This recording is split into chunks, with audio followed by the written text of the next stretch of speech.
Hey team, thanks for joining us today for this legitimate, this time, town hall to discuss home-based businesses. I'm Chris Danbeck. I'm the Garrison Commander for U.S. Army Garrison Bavaria. I cover Garmisch, Hohenfels, Rosentower Barracks. If you've never met me before, that's who I am. To my left is our special guest, George, the Volunteer of the Year for local nationals last year, correct? Yes. And many years before, I'm sure.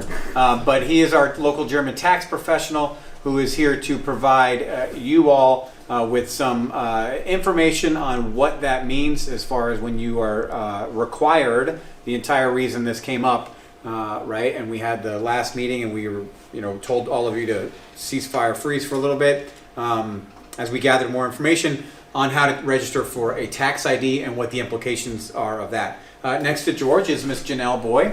She is our HBB professional and works employment readiness and ACS. And so we welcome both of these heroes here.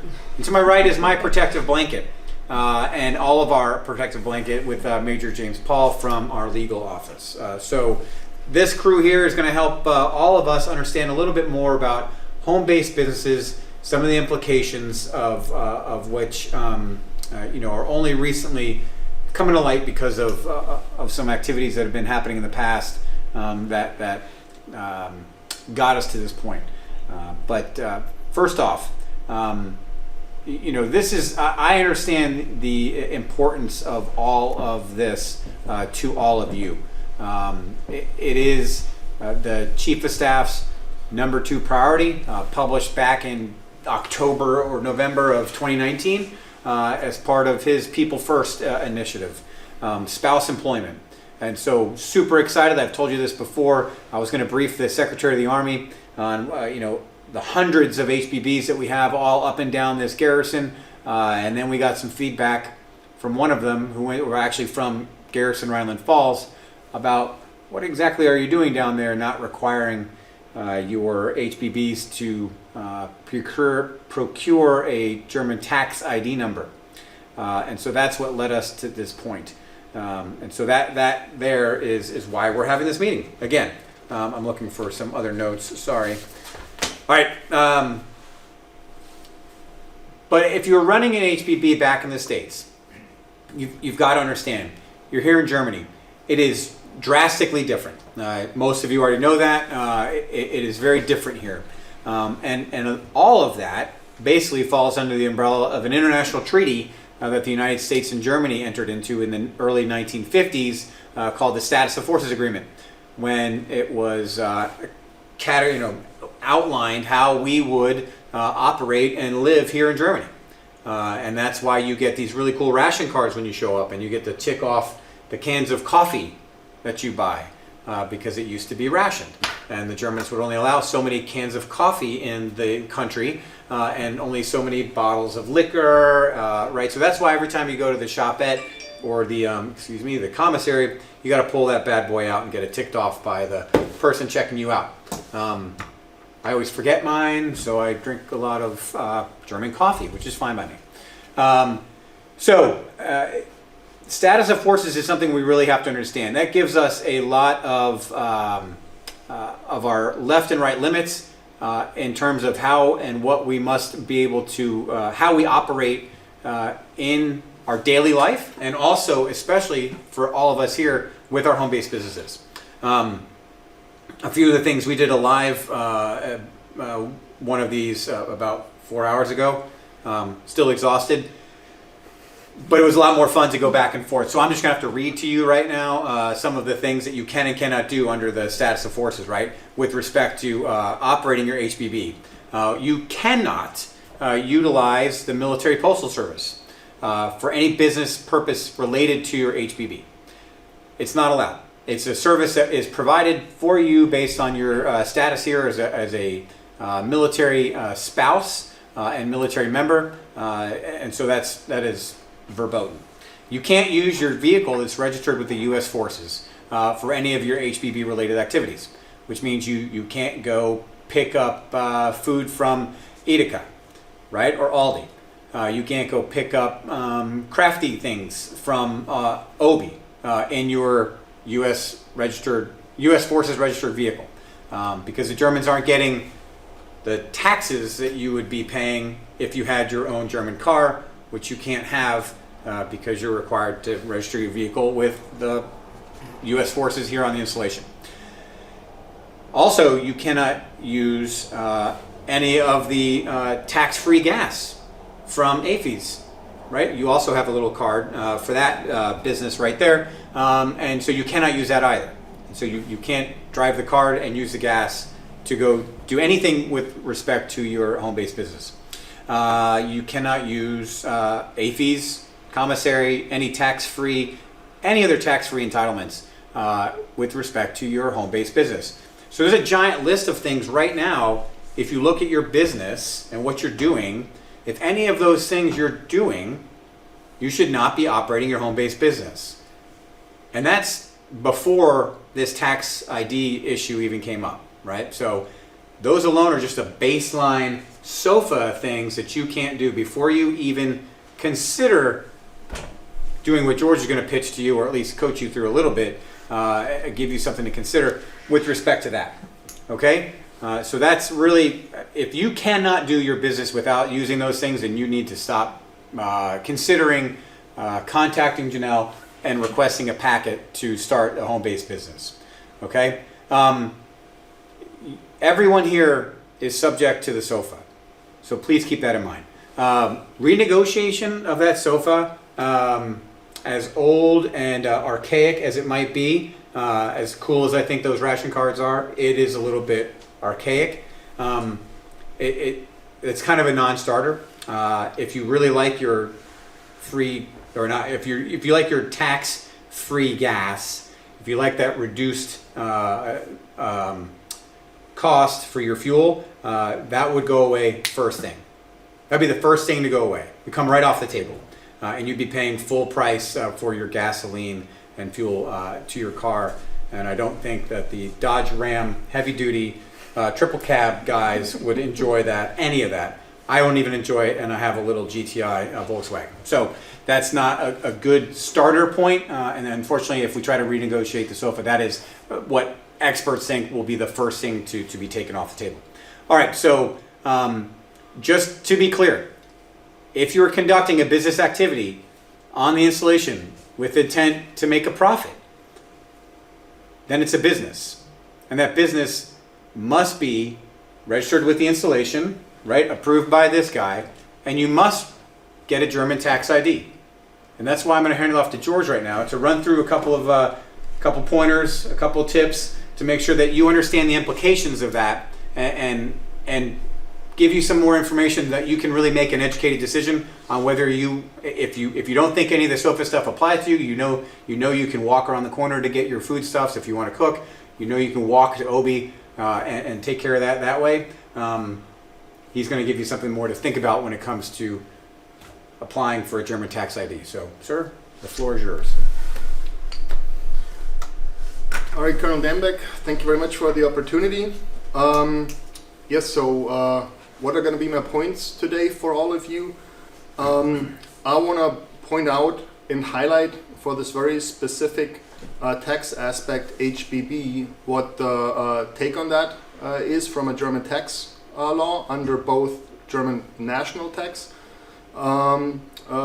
perspective, but also how that ties in with the greater environment, international treaties and the likes, how that puts everybody who's considering doing an HBB in a very unique, not to say difficult spot when it comes to navigating the waters of local and international tax law. I want to stress how there are a few aspects where local and international law align to some extent, how those of you who are having an HBB or are considering starting one could use that to make a more informed decision on what the next steps forward can be, also what they're gonna entail.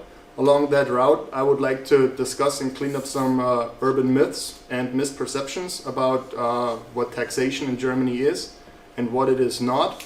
And then if there's any time left and the opportunity presents itself, I would like to help answer some questions on the issue from a German tax point of view. All right, with that being said, let's jump straight into the set of legal frameworks that governs you guys in Germany.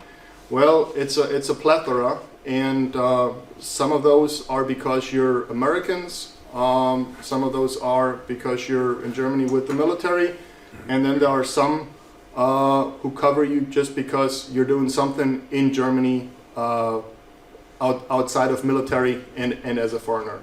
So when we look at the most relevant treaties and agreements, regulations, so to speak, that cover you just because you're here with the military, that is, for starters, the biggie, Status of Forces Agreement. What the Status of Forces Agreement does is, in the tax department, and I'm speaking strictly income taxes, I'm not touching on customs or whatever, that's a whole different ballgame.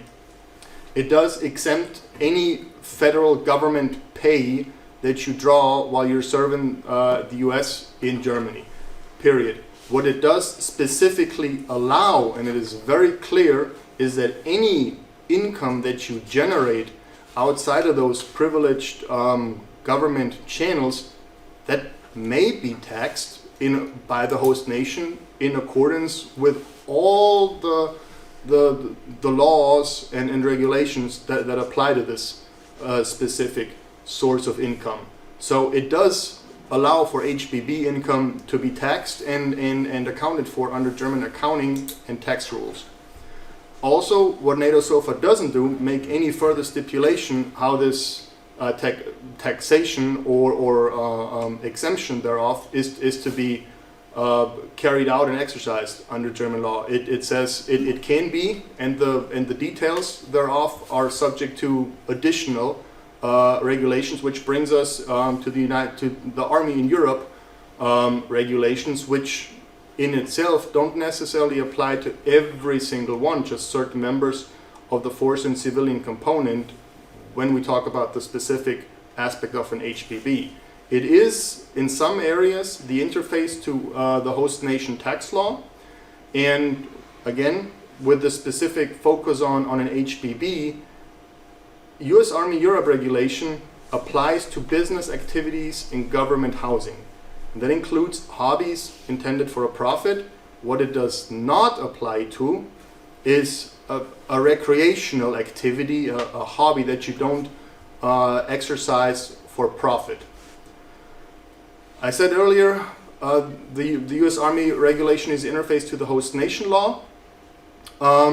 What's the predominant take that German tax law has on it? Well, it applies taxes on any activity because you either have a residence in Germany or the income is cited in Germany, which it is because your HBB is with you in Germany. It disregards hobby activities, and it focuses predominantly on non-hobby activities that come with a profit. So as you can see, the hobby is sort of like a key take where the Germans say, well, if it's a hobby, then we're most likely to disregard it from a tax point of view. And we're also the army regulations say, well, if you're a hobby, odds are we're not going to govern you. The question is, how is hobby interpreted? And I get to that a little bit later. What I want to point out at this point is, I spoke on NATO SOFA, I spoke on Army and Europe regulations, and I spoke on host nation tax law. That's three different beasts of tax code that apply to you just because you're here with the military. And then you have other aspects that cover your activity in Germany regardless of the military. One of them is what the IRS has to say on your tax situation, just because you're an American citizen or you're a green card holder. The other is your activity is exercised in Germany, but you still have overlappings with the US. So that's where the US-German tax treaty comes into play. And I'm not going to go into the specifics on either of those, because by now we're talking about 5 different overlapping, interlocking sets of local and international tax agreements. This is one of the most complex areas to be navigating in, so you need to be careful when you do something within this perimeter, because it's more easy than it is in other areas to make a mistake. With that being said, I would like to go back and speak a little bit about what is a hobby under the Army Europe regulations and what is a hobby under German host nation tax law. Army Europe says a hobby is something that is infrequent and irregular. And Major Paul, maybe correct me, there is later, like in the appendices, it makes mention a little bit of that profit can play a portion. Where German tax law is more specific is it says yes, it picks up the Army Europe wording where it says it's infrequent, it's irregular, and it adds 2 additional features where it says it has a connection with the leisure and relaxation activity typically. And what's a very hard aspect, and that's very important to the Germans, is whether you lack the intent to create a profit. So, what does this point out? This set of circumstances is that you can have a hobby under German law, but U.S. Army Europe wouldn't necessarily consider you a hobby, because the lack of wanting to create a profit is not in the rules necessarily.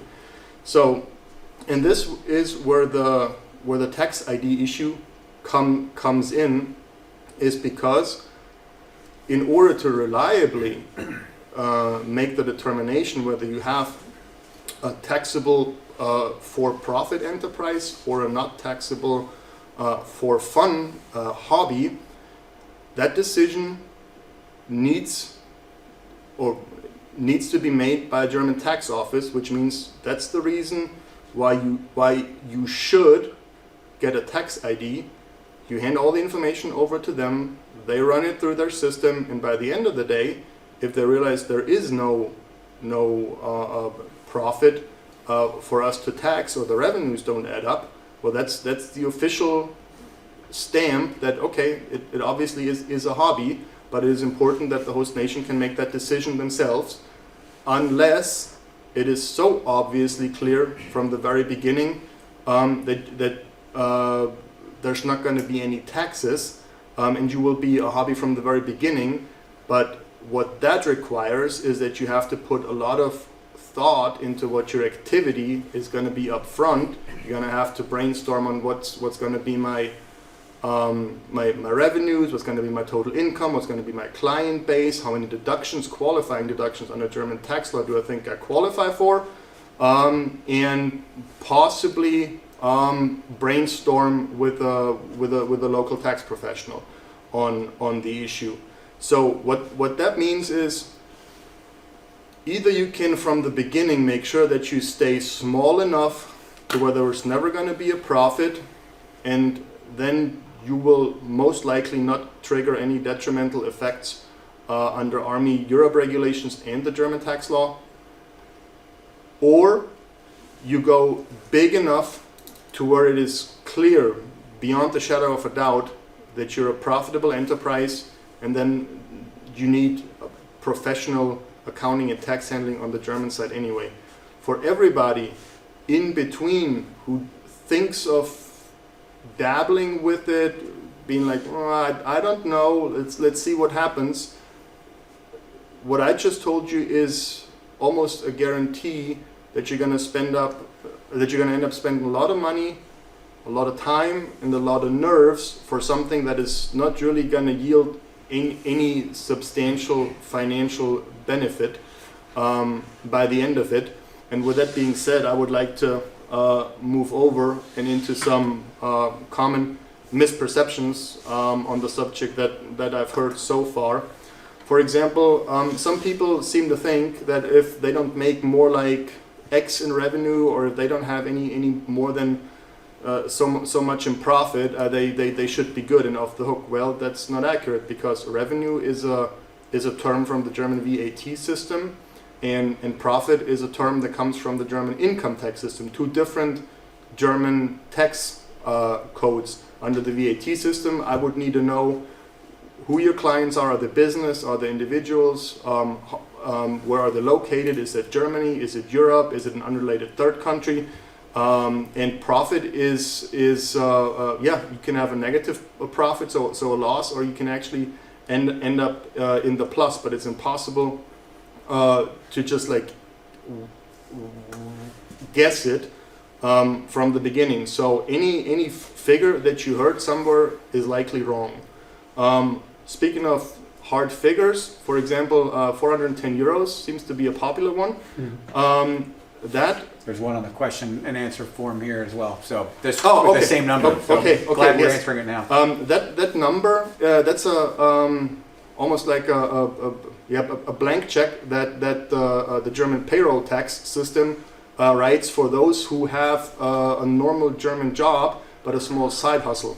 So that most of you don't have a normal German part or full-time job that comes with a side hustle. Your side hustle is supposedly your main activity. So the 410 euro doesn't apply to you. Working for donations, no, it doesn't work that way either, because if it is more frequent and it's in exchange for a certain and specific activity, it doesn't matter what you call it, it's not a tax-free payment. It is a payment, and it needs to be accounted for under the German accounting and tax regulations, period. Some people claim that, okay, I'll just run it through my US LLC and then I'll be good. Yeah, no, you're not, because an LLC is not only a business entity, it is also a business entity for which there is no equivalent on the German tax side. So first, we need to determine whether the Germans would look at it as a flow-through entity or an Inc/corporation, and then we would, since it's a business entity, regardless how the Germans look at it, we need to determine where does it have its place of management. And since odds are you're the only owner of the LLC, your place of the place of management of a US LLC has moved to Germany, and now you have not only triggered income tax consequences for yourself, you've also triggered business tax consequences for your LLC. Another popular figure that keeps floating around is the German Grundfreibetrag, so roughly 10,000 euros.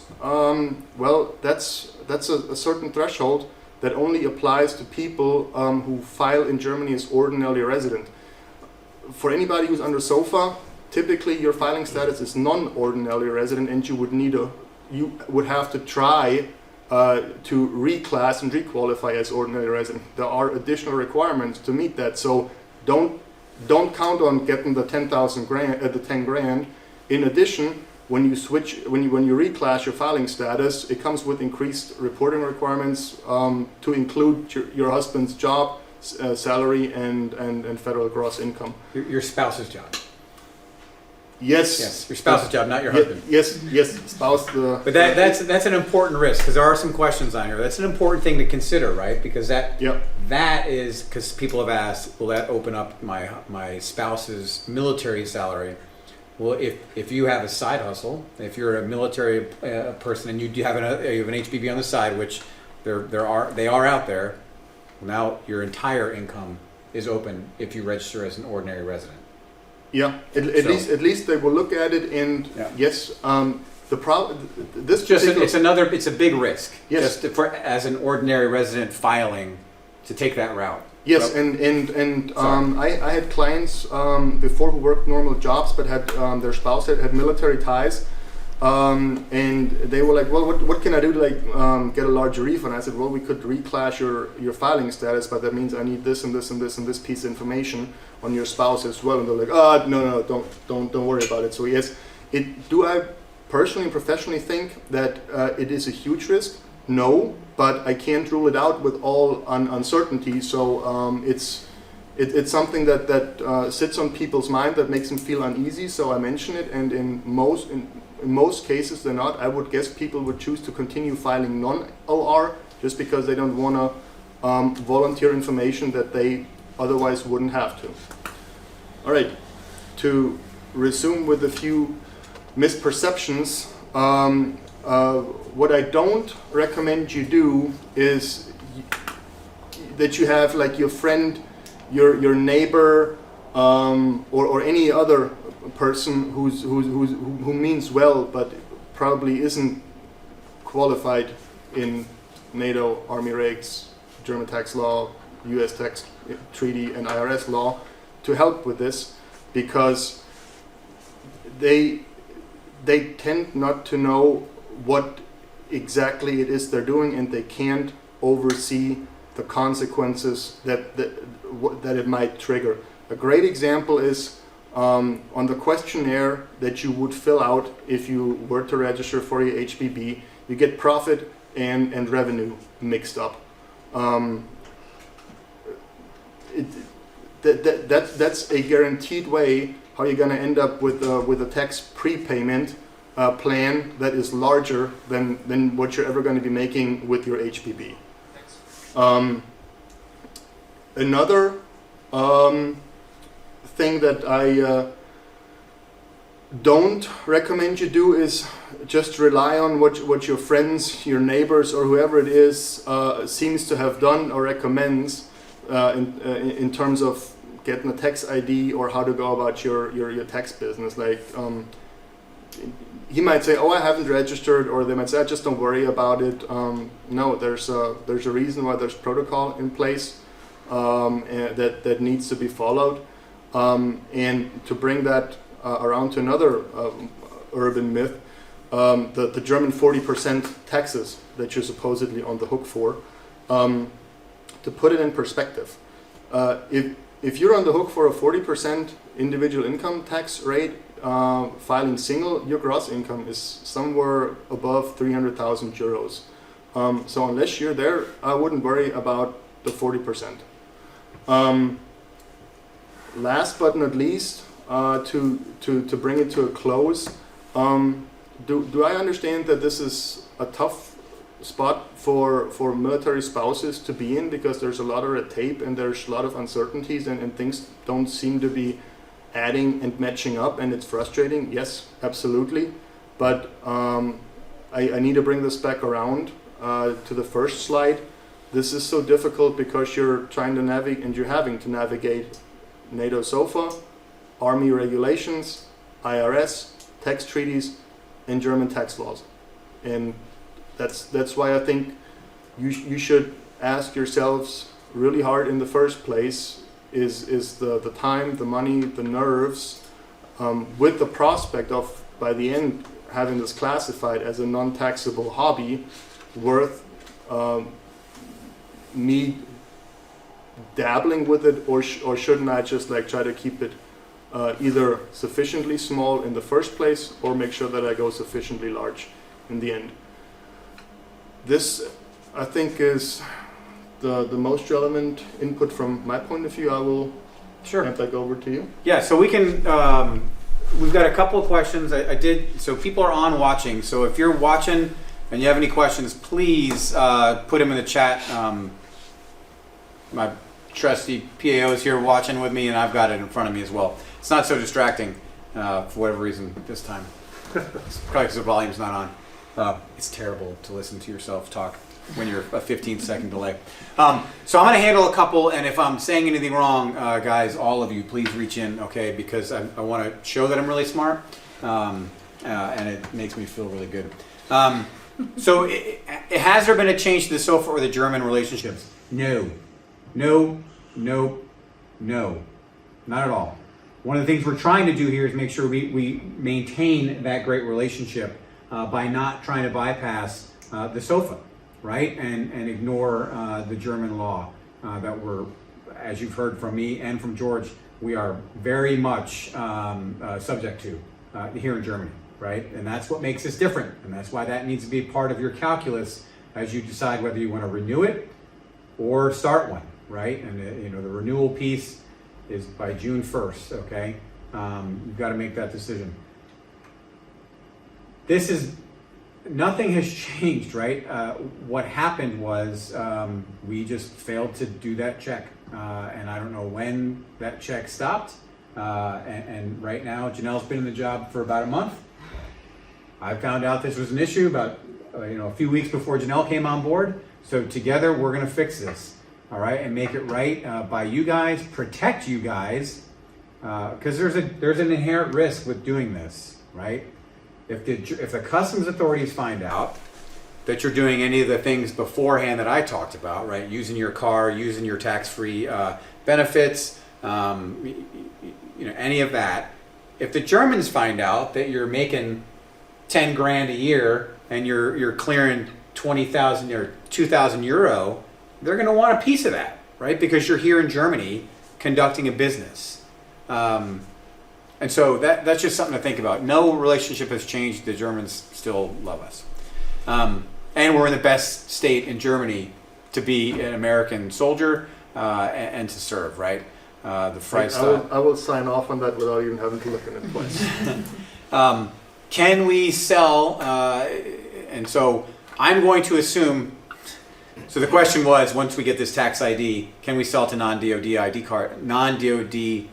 ID card holders? But with a properly registered HBB, can you sell to non-DoD ID card holders? What's the answer? Yes. The answer is yes. Okay, so that answer is about 4 people who asked that question. So I've got all the questions up on the board. What I was doing while George was talking, trying to consolidate them so we don't have to run through the whole gamut of them.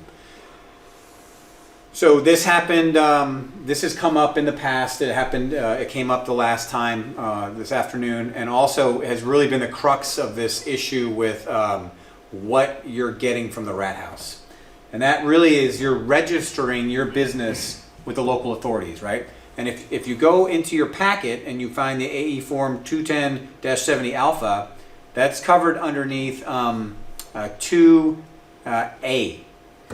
The second column on this sheet, right, which shows that you have to register your business. That's what you went to the rat house to do.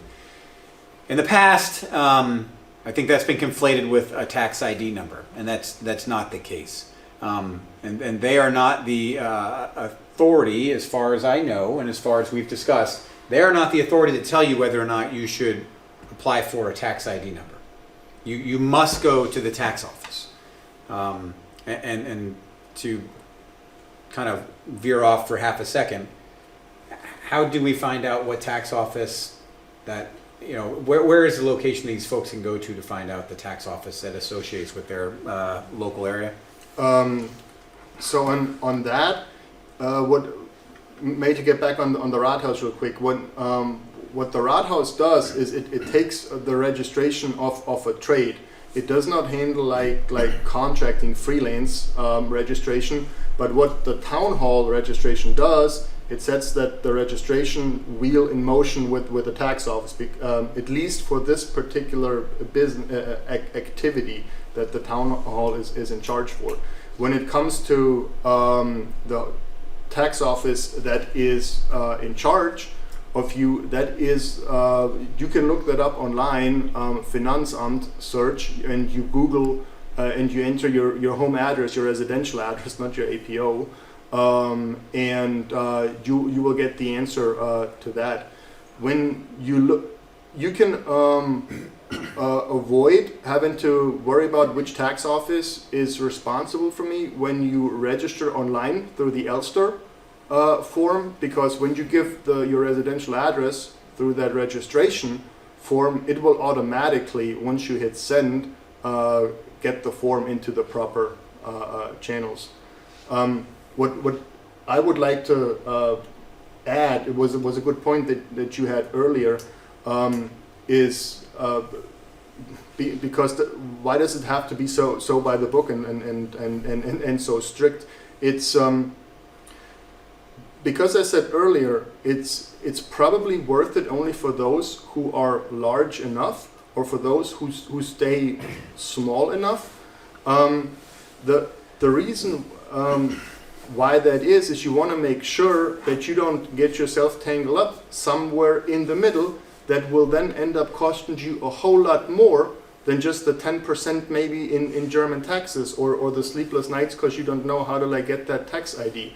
And what is then gonna happen is that you're gonna be in the red a whole lot more than you would be if you either would have stayed clear or would have like done it by the book in the first place. So as much of a hassle and frustration that is, it's also making sure that you don't get yourself entangled in something that is extremely costly and difficult and unnerving to unsettle. And I would give every normal of my clients the same piece of advice.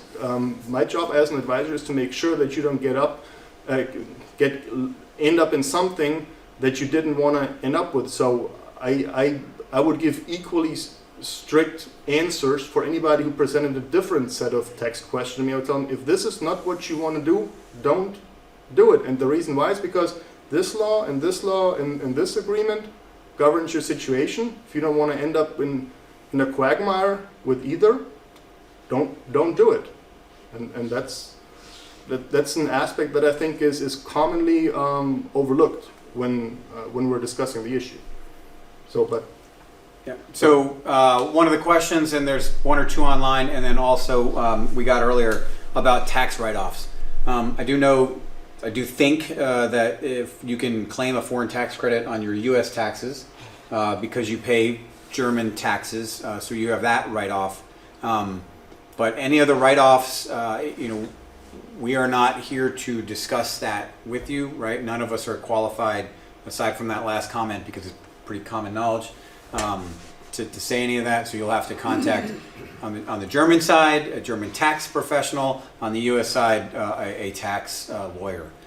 So please keep that in mind. There is a huge point that James made earlier in the previous briefing, is the reason why when you go to ad law or you go to legal assistance, that you cannot receive any assistance on your private business questions from them, is because there's a regulation in the Army that says they are verboten from answering those questions, right? They are not permitted to discuss private business ventures with you as an Army lawyer. Hopefully you can imagine some of the reasons why. Government employee giving advice to you on something private. There's a lot of issues with that. Not even just ethically, morally, and technically.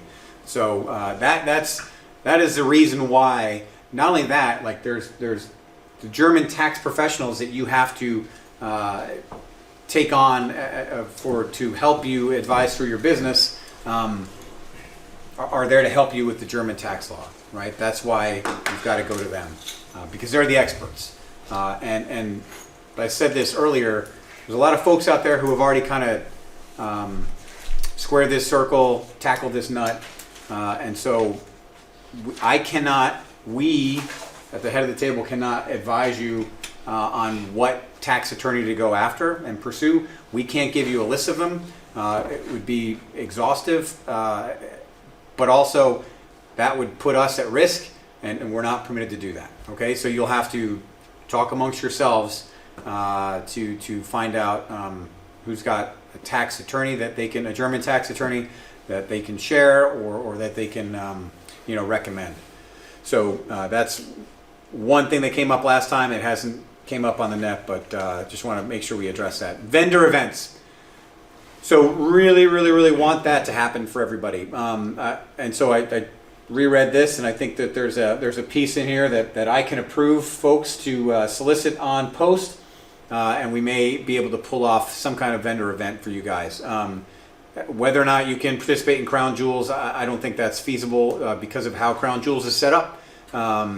But there's got to be something else we can do for you. And I've been working that for a while. The German child stipend, the Kindergeld.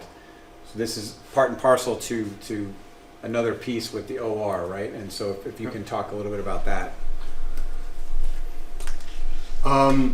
So yes, you do qualify for German Kindergeld. Mostly depends on your filing status. So if you choose to switch from non-OR to OR, or ordinary resident, you do qualify for the German Kindergeld, which is currently, I think, per child around a €200 tax-free stipend per month. Yes, that opportunity is there, but I also recommend that you have a legit business when you decide to go down that route, because otherwise, once a German tax office realizes that you're basically or essentially filing a hobby to rack in the German Kindergeld, at some point they're probably gonna start looking into your case, trying to find something, because it wouldn't add up necessarily that you don't have any income, but make your money, so to speak, from the German child stipend. So that's another aspect to consider. Okay, so can someone operate two different HBBs? Yes, so the answer to that question is yes, you can operate multiple HBBs. You just have to have more than one HBB packet. So for every HBB that you'd like to operate, you just have to make sure that you submit a separate packet for each individual HBB. Yeah, thanks, Janelle. Sure. Citizenship. So does it matter what citizenship you are? If we have UK born residents here on the installation with their spouse and they open up an HBB, they'll pay, I'm working through this, so they'll pay taxes probably to the UK as well as Germany, just like an American would. Is that logical, or should we just punt that and tell them to I would find a tax defer attorney? to the tax professional, but the SOFA does not distinguish between Nationality. In German tax law, doesn't either. German tax law, as well as the applicable German tax treaties, they look at what is your residence and where is your income cited. The question whether you're on the hook for taxes based on your citizenship is one that predominantly presents itself to U.S. Citizens. The U.S. is one of the few countries that will ask for, at least for a return, or try to levy taxes regardless of where you live and where your income is located, just based on your citizenship. So from a German tax point of view, I would say the citizenship that you hold doesn't matter to us, but of course German tax law can't rule out that, for example, Ireland or the UK or Italy has something similar in place like the US, and would say, well, you're an Italian citizen, we want our money regardless of what you're already paying in Germany. That could happen. Yeah. Not very likely, but I can't rule it out either. Thanks. And I just need for George to be able to say, look, again, I said volunteer of the year at the beginning of this forum, right? So that's why he's here volunteering. I'm pretty sure he's not interested in taking on the plethora of issues we have here right now as a tax advisor. So that's why we're not giving his last name. It's not because he's a secret, but he's here to help us understand and not here on his own dime trying to get business. He's got plenty from having conversations with him and probably doesn't need any additional stuff. The Berlin form. Somebody was asking about, can you speak to what the Berlin form is? And that face looks at like it's either doesn't exist or it's a figment of someone's imagination. I do know that there were some special regulations and tax incentives under both the German national tax law plus the old US-German tax treaty, but that was, at least from what I recall, that dates back to when we had an East and a West Berlin, and we had a West Germany and an East Germany, and there was a hard border running between the two of them. So that's, yeah, that might be something that to some extent still lingers from the past, and somebody got grandfathered somehow, is my best guess. As of today,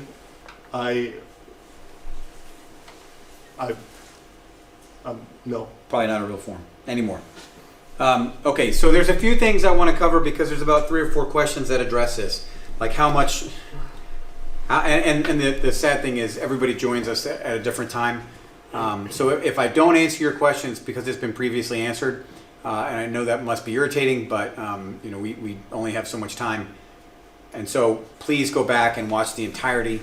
If your question hasn't been answered, get with us and we'll track down the answer, like we do for all the other town halls that we do. But folks are asking, like, how much should I make to make it worth my while? How little is it to make it not worth my while? So really, from everything I've been hearing and from what I know, listen, if you want to do an HBB on the installation, you must get a German tax ID.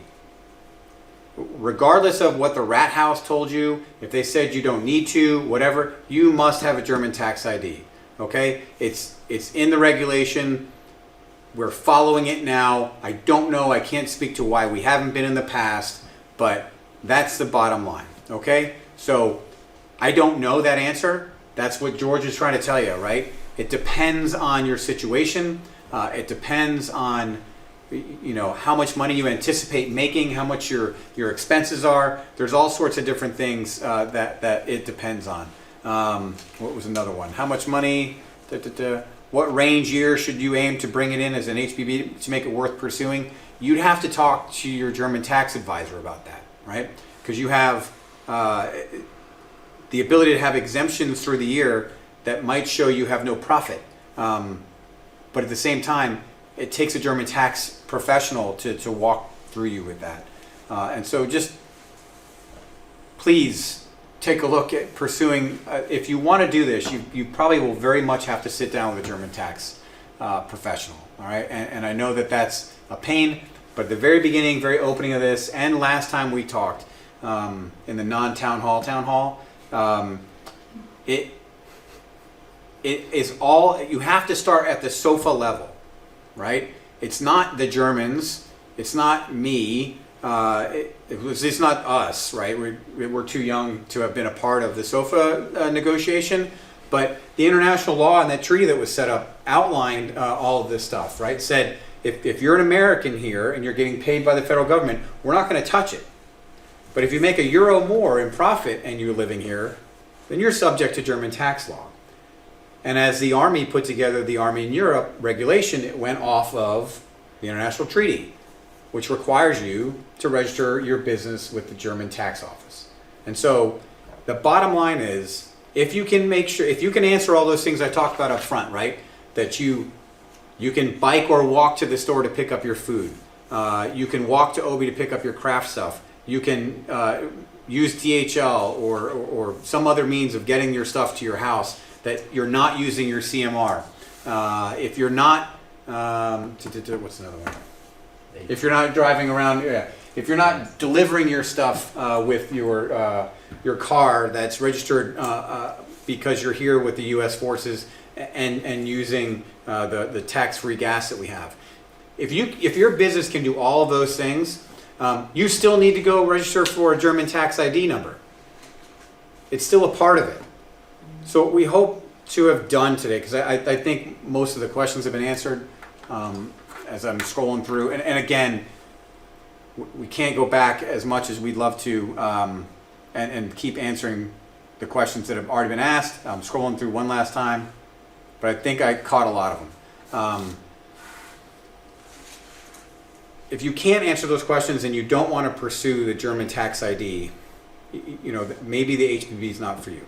And that's unfortunate, right? And I like George, we both feel for all of this, right? And it's not an easy thing to have to come over the top on and basically recycle years of some pretty awesome HBB development. So I don't know if anybody has any closing comments, things to say, final parting shots.